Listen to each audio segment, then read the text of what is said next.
It started on a Tuesday, which felt insulting in hindsight. Nothing dramatic ever happens on a Tuesday. Tuesday is for leftovers, for sensible bras, for pretending your life makes sense. I was sitting alone at an Italian restaurant I'd been coming to for over a decade, the kind with dim lighting that forgives your wrinkles and waiters who call you my dear without irony. I had ordered the same thing I always did. Grilled branzino, lemon on the side, because after 31 years of marriage, I had learned that consistency was the closest thing to control. My phone was dead. My husband's tablet was in my bag. I remember thinking, how modern of us, sharing chargers, sharing devices, sharing lives. I pulled the tablet out, pressed the button, and waited for the screen to wake up. It did. And there she was. Not naked. Not even scandalous, just confident. Lips pursed, head tilted. Soft lighting that said I know my angles. Her arm was around him, casual, practiced, like it had been there 1,000 times before. The screen changed. Another selfie. Another angle. Another smile that didn't belong to me. I didn't gasp. I didn't drop the tablet. I didn't do that thing women do in movies where their hand flies to their mouth as if their own body is shocked on their behalf. I checked the battery percentage. 87%. Plenty of time. I swiped. It wasn't one picture. It was a collection. A curated exhibit. If there had been a plaque, it would have read, "A man in his 60s making decisions like a golden retriever." My wine arrived. The waiter smiled, unaware that my entire marriage was currently glowing at medium brightness. I thanked him, because I have manners. Trauma doesn't cancel etiquette, unfortunately. I stared at the screen and thought, so this is how it looks. Not betrayal, not heartbreak. Just poor lighting choices and a woman 15 years younger who had never met my mother-in-law. Strangely, what hurt most wasn't the pictures. It was how relaxed he looked. That expression, easy, unburdened, was one I hadn't seen across our dinner table in years. That face was reserved for meetings, strangers, and apparently, women who weren't me. I laughed, quietly, into my wine. Because of course he stored them on the tablet. The same tablet he let me use to read recipes. The same tablet he once accused me of misplacing when he couldn't find it under his own newspaper. Gaslighting, I would later learn, often comes with a charging cable. I could have cried. I could have confronted him. I could have done what women my age are expected to do, swallow it gracefully and call it complicated. Instead, I locked the screen.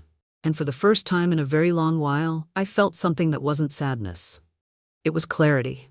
Sharp. Clean. Almost polite. I finished my fish. I paid the bill. And somewhere between the tiramisu I didn't order and the walk back to my car, a very quiet decision was made. If he wanted to keep these memories so badly, I would make sure everyone got to see them. By the time I got home that Tuesday, the house was quiet in the way only long marriages know how to be. Not peaceful, just familiar. The refrigerator hummed. The clock in the hallway ticked like it had opinions.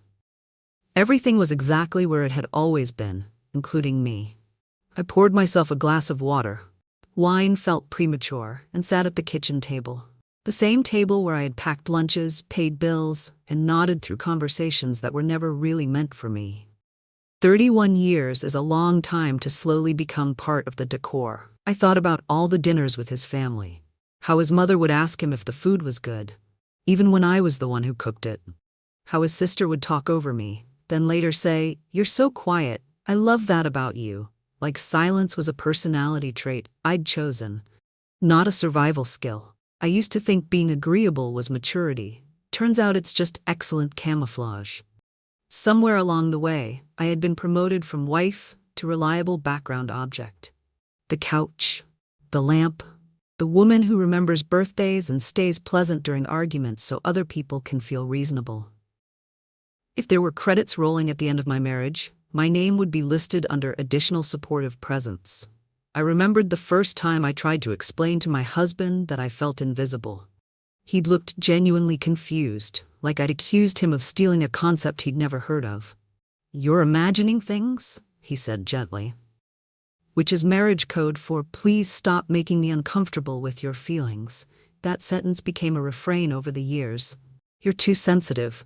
You're reading into it." That's not what I meant.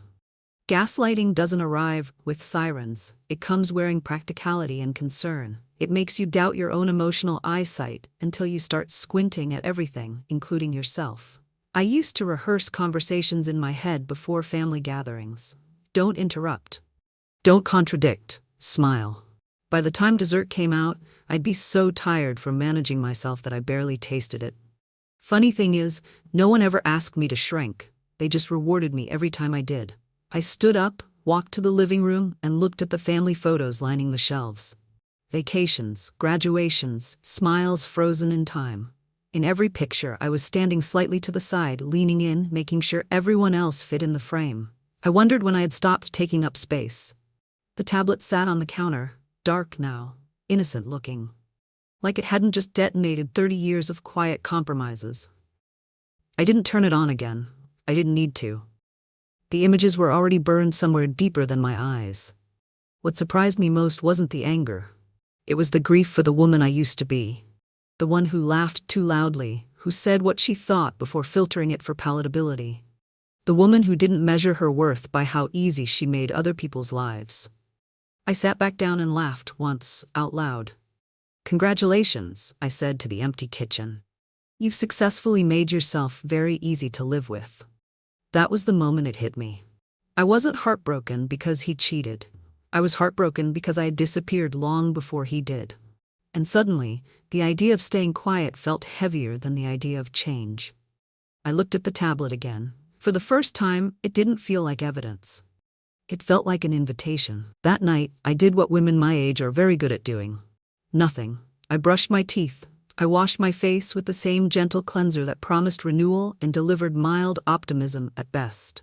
I climbed into bed beside my husband, who smelled faintly of mint and self-satisfaction. And I lay there in the dark, listening to him breathe like a man whose life had not just cracked open. I stared at the ceiling and tried on silence. It fit disturbingly well. Silence had been my size for years, stretchy, forgiving, designed to accommodate discomfort without anyone else noticing. I told myself all the sensible things. You're 58. You don't blow up a life at 58. You adjust the lighting and keep going.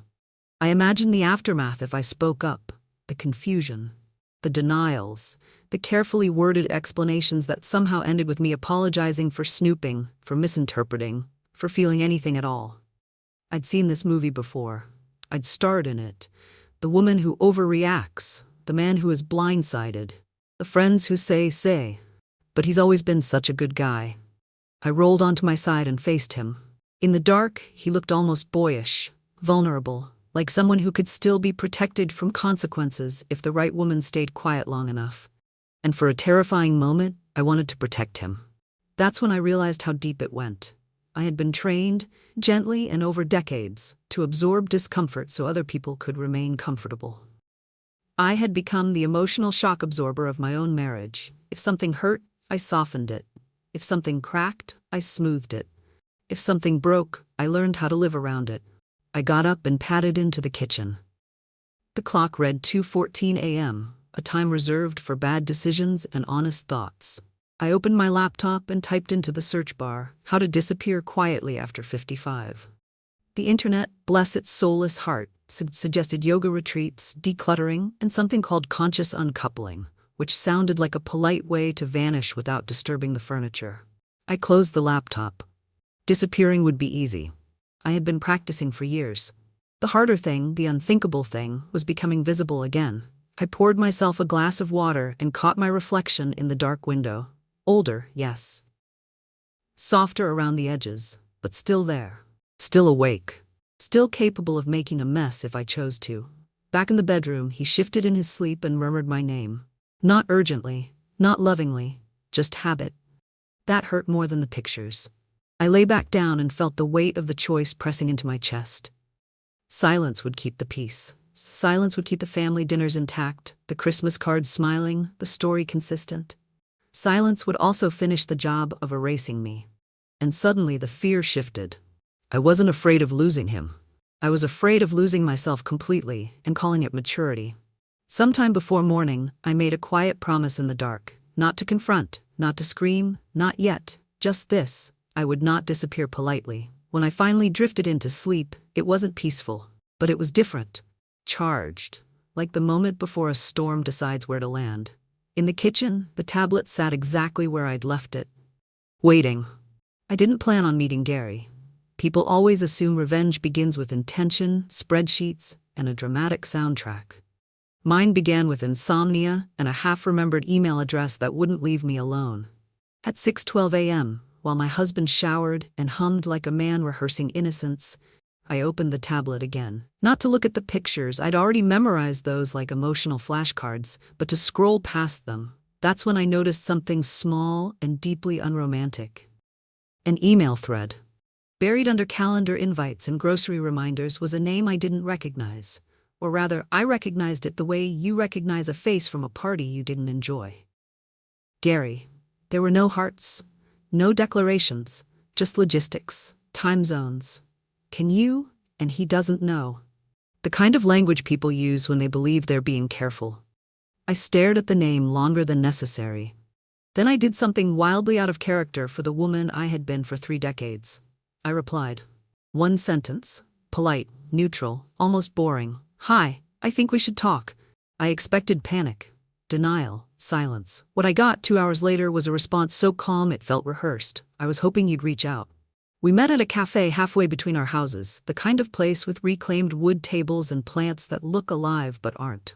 Gary arrived early. I could tell because his coffee was already cold, and because men who have been waiting for the truth tend to sit very still. He stood when he saw me, not dramatically, just respectfully. That alone told me more than any apology could have. You look better than I expected, he said. So do you, I replied. Which I resent. He smiled. A small one, tired. Familiar. We didn't waste time. At our age, small talk feels like fraud. He told me he'd suspected for months. Late nights, sudden passwords, the way she'd started saying his name less, like it was a word that no longer belonged to her. I told him about the tablet. He nodded. Of course it was the tablet. Apparently, our spouses shared more than just poor judgment. There was a strange comfort in sitting across from someone who understood the specific humiliation of being lied to by people who still expected dinner on time. We compared notes, not angrily, but carefully, like surgeons discussing a complicated case. I don't want to explode my life, he said eventually. Neither do I said. I just want it to stop being exploded without my consent. That made him laugh. A real one this time. Gary was not vengeful, he wasn't bitter, he was precise. An engineer by trade, he approached betrayal the way some people approach faulty wiring: identify the source, understand the system, decide what happens next. I backed everything up, he said casually, stirring his coffee. Just in case. I raised an eyebrow. Everything? He met my eyes. Everything.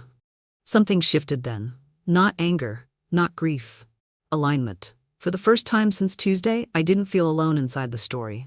I wasn't the hysterical wife or the silent one. I was a woman sitting at a table with another adult, both of us refusing to be edited out of our own lives. As we stood to leave, Gary hesitated.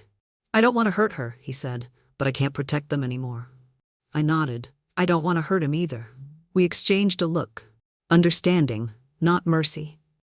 I just want the truth to stand where it belongs, I added. On my drive home, the world looked sharper. Colors brighter, like someone had adjusted the contrast without asking permission. The tablet waited on the counter when I walked in. For the first time, I didn't see it as a weapon. I saw it as a prop. And suddenly, I knew exactly where this was going to happen. At the table. People think revenge starts with fury. It doesn't. It starts with a calendar. Gary and I sat in his car outside the cafe long after we'd finished our drinks, because neither of us wanted to be the first to return to a house pretending nothing was wrong. The engine was off. The air smelled like old leather and decisions. We don't rush this, he said. Agreed, I replied. Rushing is how people end up apologizing for things they didn't do. That earned me a quiet smile. We talked logistics the way other people talk about dinner plans. Who knew what? Who suspected what? Who still believed the version of our spouses that came with reassuring adjectives like solid and dependable. The pattern was embarrassingly clear once you stopped romanticizing it. They weren't reckless, they were comfortable. Comfortable people leave trails, auto-saved photos, synced devices, careless lies that only work if no one compares notes. Gary slid his phone across the console. I've archived everything, dates, messages, metadata. I didn't touch it. I don't want to confront him with proof, I said. Proof invites debate. He nodded. And debate favors liars. What I wanted, what I needed, was something cleaner, something undeniable without being loud. I didn't want tears or raised voices or a scene that would later be summarized as unfortunate. I wanted the truth to arrive calmly and refuse to leave. That's when I thought about the dinner. Sunday night, family dinner. The one tradition my husband insisted on maintaining, like it was evidence of his decency. His parents, his sister and her husband.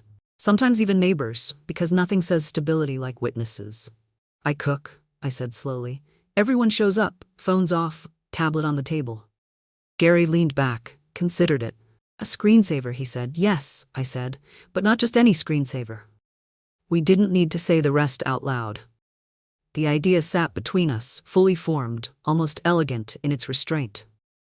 The brilliance of a screensaver is that no one touches it. It reveals itself. It appears when you're not paying attention. It doesn't accuse. It simply exists. I went home and practiced being normal. Asked my husband about his day.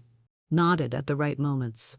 Laughed when he made a joke I'd heard 15 times before. He never noticed the shift. Men like him mistake politeness for forgiveness. They assume calm means containment. They have no idea how dangerous a woman becomes once she stops trying to be understood. That night, while he slept beside me, I changed the settings. One photo every 10 seconds. No captions, no timestamps, just their faces, rotating gently, like a digital confession booth. I tested it twice. Perfect. Over the next few days, I became almost pleasant. I confirmed the dinner, asked about dietary restrictions, even suggested his favorite dessert. You seem good, he said at one point, suspicious but hopeful. I am, I replied truthfully. I've just been organizing. And I had. By Friday, Gary texted me a single line. I'll be nearby. No emojis, no dramatics, trust established. On Sunday afternoon, as I set the table with our good plates, the ones we saved for holidays and performances, I felt strangely light, not numb, focused. This wasn't rage. This was curation. I placed the tablet in the center of the table, angled just enough to be seen, plugged in so it wouldn't sleep too deeply. Then I stepped back and looked at it. For years, I had been the woman who smoothed things over before they could become awkward. This time, I was setting the stage. And the thing about a well-written script, everyone thinks they know their lines, right up until the moment the lights come on. By Sunday evening, I had perfected the smile.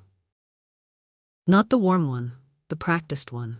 The kind you wear to funerals and weddings, where emotions are expected but accuracy is optional. The kind that convinces people everything is under control, even when it's not. Especially when it's not. The house filled slowly like it always did. My mother-in-law arrived first, carrying a bottle of wine she would later criticize. My sister-in-law followed, already mid-sentence, her voice entering the room before the rest of her. Coats were hung. Compliments were paid to the wrong person. Smells amazing, my husband's mother said to him. He smiled modestly. I adjusted the napkins. If there was a moment where the universe offered me a chance to stop, to fake a headache, to spill something dramatic and cancel the evening, it passed quietly, unnoticed. The chicken roasted perfectly. The candles burned evenly. No signs from above. The tablet sat on the table, dark and patient. Dinner began the way it always did. Conversations overlapped, stories repeated themselves with minor updates. My husband poured wine confidently, like a man unaware that his hands were about to betray him. I watched him closely, not with anger, with curiosity. Was this the same man from the photos? The relaxed one? The one who leaned in, unburdened by decades of shared history and emotional labor? Or was that version reserved only for screens and secrecy? Are you all right? He asked me softly at one point. You're quiet? I smiled at him, genuinely this time. I'm just enjoying the evening, which was true. In a way, plates were cleared, dessert was served, someone mentioned vacation plans, someone else complained about their knee. Life marched on, blissfully unaware it was about to trip over its own illusion. And then, the tablet lit up. No sound, no announcement, just a soft glow at the center of the table, like a thought someone hadn't meant to think out loud. At first, no one noticed. Then my sister-in-law stopped mid-sentence. My mother-in-law leaned forward, squinting. Is that? The photo shifted. Another image replaced it. Another angle, another smile that didn't belong in this room. The silence that followed was not explosive. It was surgical. Borks paused. Glasses hovered.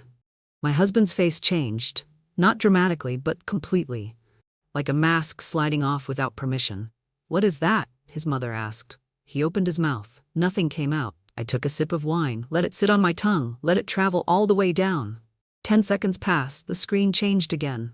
My sister-in-law's husband coughed, not on purpose. His body had simply decided it needed oxygen. "Oh," my mother-in-law said finally. Not loudly, just accurately. My husband reached for the tablet. I placed my hand over it, lightly, politely. "Careful," I said. "It's on a timer." That's when everyone looked at me, not with suspicion, with something closer to awe or fear. It's hard to tell the difference when a woman your age stops performing. "I didn't want to interrupt dinner," I continued, my voice calm, conversational. "But I thought it was time we all saw what's been cycling." No one laughed. No one yelled. No one rushed to defend him.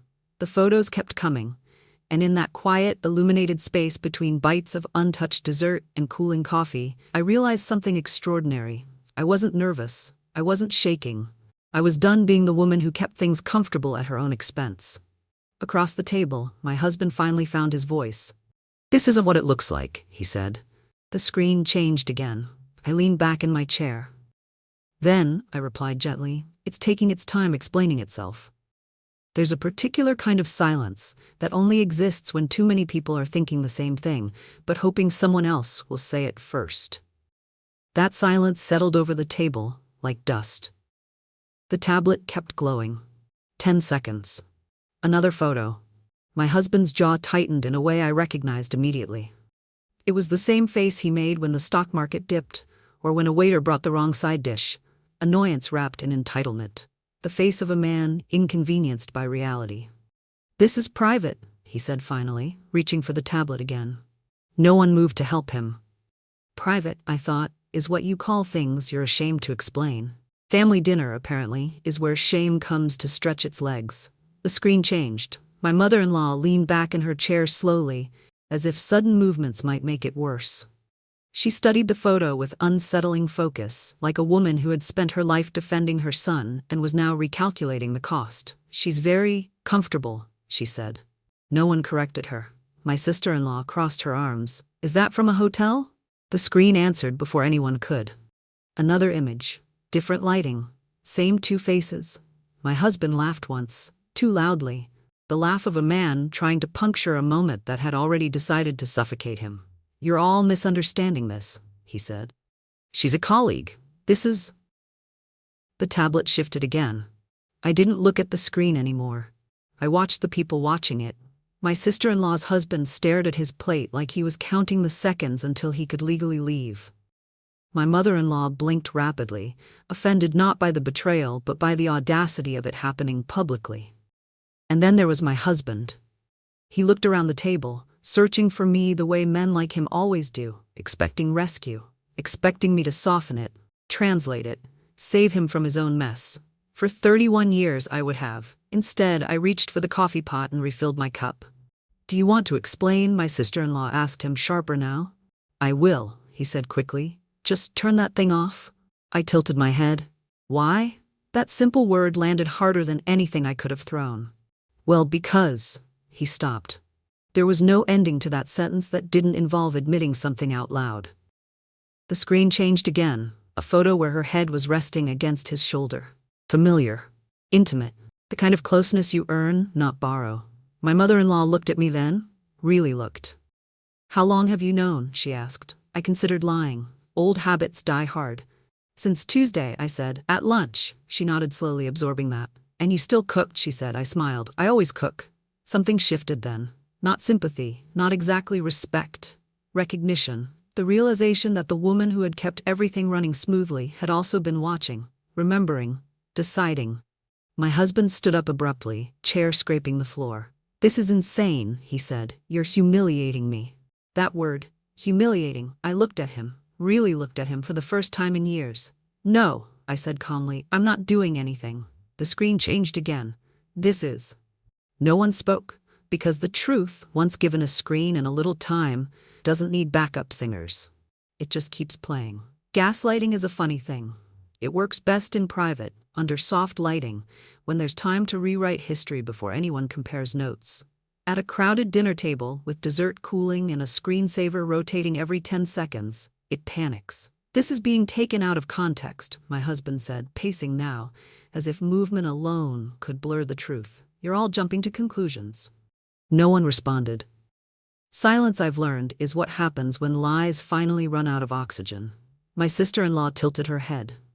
Then what's the context? He opened his mouth, closed it, tried again. She needed support. The tablet changed. Support, apparently, involved hotel lighting and cheek-to-cheek smiles. My mother-in-law cleared her throat. Is this the same woman you mentioned from accounting? Yes, he said quickly, relieved. A foothold. I told you about her. You said she was divorced, she replied. The screen changed, another image, her left hand visible this time, a ring, gold, unmistakable. My husband stopped moving. The room felt suddenly smaller, like the walls had leaned in to listen. She's married? My sister-in-law asked. I answered because it seemed polite. Yes. My husband spun toward me. You don't know that. The tablet shifted again. I looked at him. I do now. That's when the doorbell rang. Not loudly, not urgently, just a single, well-timed chime that sliced through the tension like punctuation. I didn't jump. I'd been expecting it. I'll get it, I said, standing. Behind me, chairs shifted. Whispers started and died. When I opened the door, Gary stood there holding a bottle of wine and the expression of a man who had rehearsed calm in the mirror. Sorry I'm late, he said. Traffic. I took the bottle. You're right on time. When he stepped into the dining room, my husband's face drained of color so quickly it was almost impressive. Gary smiled politely, made eye contact with everyone, then, very deliberately, with my husband. Hi, he said. I'm Gary. No one spoke. My wife, Gary continued evenly, is the woman in the photos. There it was, not shouted, not dramatized, just stated like a fact on a tax form. My mother-in-law's hand flew to her chest. My sister-in-law whispered, "Oh my God." My husband laughed, again, that brittle, cracking sound of a man trying to glue himself back together mid-collapse. This is insane, he said. You two planned this. Gary nodded. Yes. That honesty landed harder than any denial ever could. We didn't plan to embarrass anyone, Gary added. We planned to stop being lied to. The tablet changed again. My husband looked at the screen, then at the table full of people who now saw him clearly for the first time in decades. This is an ambush, he said weakly. I sat back down, folded my napkin. No, I said. An ambush is unexpected. I gestured toward the tablet. This was stored on your device. Gaslighting, when cornered, tries one last trick, anger. You're enjoying this, he snapped at me. You've always wanted to make me look bad. I smiled then, not sweetly, honestly. You didn't need my help. Gary placed his hand lightly on the back of a chair. We'll be leaving now. No one stopped him. As the door closed behind Gary, the screensaver went dark. Its work finished. Around the table sat people recalculating memories, revising loyalties, realizing that the story they'd been told for years had footnotes they'd never bothered to read. My husband sank into his chair. For the first time since I'd known him, he looked small. And for the first time in my adult life, I didn't rush to make him feel better. The house didn't explode after that night. That was the strangest part. No shattered plates, no screaming matches at dawn. Just a slow, uncomfortable quiet, like a room after everyone realizes the party is over, but no one knows who should clean up. My husband slept in the guest room. Not because I asked him to, because he didn't know where else to put himself. He started speaking in careful sentences, like every word needed legal approval before leaving his mouth. I think we should talk, he said the next morning. We've been talking for years, I replied, pouring coffee. You just didn't know it. He didn't like that. Men rarely do. He tried apologies first. Not real ones, strategic ones. Apologies with explanations attached like fine print. I never meant to hurt you. I didn't think it would go this far. I was going through something. I listened the way you listen to elevator music, patient, unmoved. Then came the anger. He accused me of orchestrating the dinner, of humiliating him in front of his family, of turning everyone against him. I let him finish. I didn't turn anyone, I said. I just stopped protecting you. That sentence ended the argument in a way shouting never could. Within a week, his sister stopped calling him first. His mother asked me, quietly, if I needed help finding a lawyer. That alone told me everything I needed to know about how solid his reputation really was. Gary and I stayed in touch, briefly. Not late-night texts, not emotional autopsies. just updates, exchanged like weather reports. She moved out. He admitted everything. I'm sorry. Me too. The divorce was surprisingly efficient. He'd assumed I wouldn't fight, that I'd want to keep things amicable, uncomplicated, light. He forgot that I'd been handling our finances for decades. He forgot that invisible women see everything. When the papers were signed, he looked stunned. This isn't what I thought would happen, he said. I smiled politely. It rarely is. He lost more than money. He lost the narrative. The version of him that required me to be quiet no longer had a supporting actress. Friends called, some awkwardly, some with guilt, some not at all. I learned who had liked me and who had simply liked the peace I provided. I moved into a smaller place across town. Sunlight in the mornings. Quiet that felt chosen, not imposed. I bought new dishes, cheap ones. They were mine. One afternoon I found the tablet while unpacking. I turned it on. The screensaver was still there. I stared at it for a long moment, then changed it to a photo I'd taken recently. Blue sky, no people, just space. As I set it down, I realized something else had changed too. For the first time, my life wasn't organized around keeping someone else comfortable. And that felt expensive, in the best way. A year later, I found myself laughing alone in my kitchen. Not the careful laugh I used to deploy to keep conversations light. A real one. The kind that sneaks up on you while you're chopping vegetables and suddenly reminds you that joy doesn't always need an audience. The apartment was quiet, but not empty. Sunlight spilled across the counter like it had nowhere better to be. I wore socks that didn't match and didn't care. That felt like progress. I had taken a part-time job consulting, nothing glamorous, but mine. I chose my hours. I chose when to stop. Turns out, competence doesn't expire at 58. It just gets overlooked by people who benefit from it being free. Sometimes people asked if I was lonely. I told them the truth. I was lonelier when I was married. That usually ended the conversation. The tablet sat on the counter, plugged in, obedient as ever. I used it now for recipes I actually wanted to cook, books I never had time to read, and the occasional video call with friends who no longer whispered around me like I might break. One afternoon, on impulse, I opened the settings. Screensaver. The old photos were gone, not deleted in anger, just retired. Like objects that no longer serve a purpose once you stop telling the story they were built for. I replaced them with a single image. The sky. Blue, endless, taken from a park bench on a Tuesday afternoon, because Tuesdays, it turns out, are excellent for starting over. As I set the tablet down, I thought about that dinner. The silence, the glow of the screen, the way truth had arrived without raising its voice. I didn't regret it. I didn't regret the timing, the method, or the fact that I hadn't cried once in front of him. Tears are expensive. I saved mine for better things. I had learned something important at this age. Something no one tells you when you're younger and still busy being agreeable. You don't need to scream to be heard. You don't need to destroy to be free. And you are never too old to stop playing a role you never auditioned for. That night, I poured myself a glass of wine and raised it. Not to survival, not to resilience, but to accuracy. To seeing things clearly. To being done with stories that require you to disappear. I took a sip and smiled. Somewhere out there, my ex-husband was still trying to explain himself. And I was finally finished explaining me. People expect endings to arrive with fireworks. Closure. A final speech that ties everything up and earns applause. Mine arrived on a Thursday afternoon while I was standing in line at the grocery store, arguing with myself about whether I really needed fresh basil. The woman in front of me apologized for taking too long. I smiled and told her it was fine, and meant it. That was new. I used to say it's fine the way people say goodbye when they hope someone will stop them. Now it was simply a fact. Outside, the air smelled like rain and cut grass. I carried my bags to the car slowly, not because I was tired, but because I wasn't rushing back to anywhere that required me to perform. That's what healing looked like, I realized.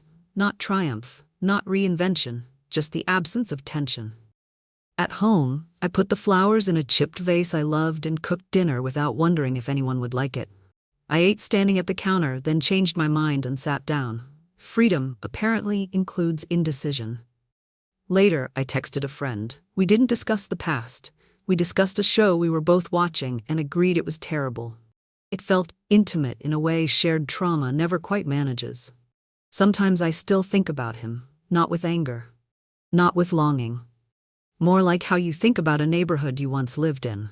Familiar, flawed, no desire to return. I don't wish him harm, I wish him honesty, because that's the one thing he never learned to live with. As for me, I no longer confuse peace with silence or love with endurance. I've learned that comfort isn't something you earn by shrinking, it's something you build by staying. So if you're watching this and wondering whether it's too late to leave, too late to start over, too late to matter, let me tell you something quietly, from one ordinary woman to another. If you're still here, it isn't too late, it's just finally yours.